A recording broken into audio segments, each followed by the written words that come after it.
Spray on. Sprayed on.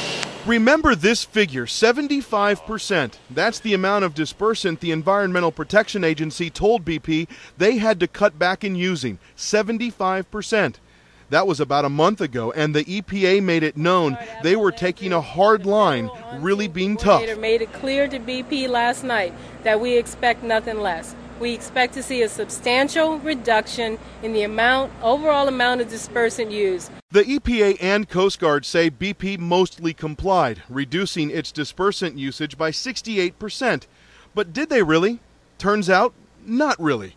We crunched the numbers. According to dispersant data released daily, between April 30th and May 26th, an average of more than 25,000 gallons of dispersant were used each day. Since May 26th, the day EPA directed BP to cut back, the daily average use has only dropped to a little more than 23,000 gallons a day. That's only a 9% drop. Gulf Coast environmentalists say federal agencies like the EPA and the Coast Guard haven't been tough enough on getting BP to scale back dispersant use. This has never been done.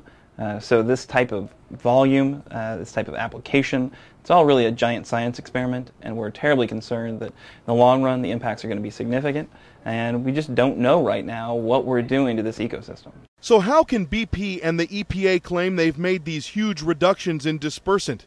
Turns out the devil is in the details. That EPA directive reads, BP should reduce dispersant application by 75% from the maximum daily amount used. The maximum daily amount. That happened on May 23rd when 70,000 gallons were used, by far the most ever put into the water.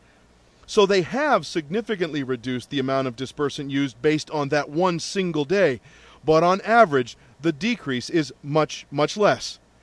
And even by the EPA's own standards, BP has gone over the 18,000 gallons a day limit it can use, 50% of the time, getting permission from the Coast Guard each time. I am concerned, and that's why I'm pressing the Coast Guard and the EPA to make public what their criteria is for use of dispersants, what the dispute may be between Coast Guard and EPA, and what information, if any, that the oil industry has ever developed on this subject. The Coast Guard tells us the directive has been successful in ensuring that BP uses the lowest volume of dispersant necessary to protect the Gulf of Mexico.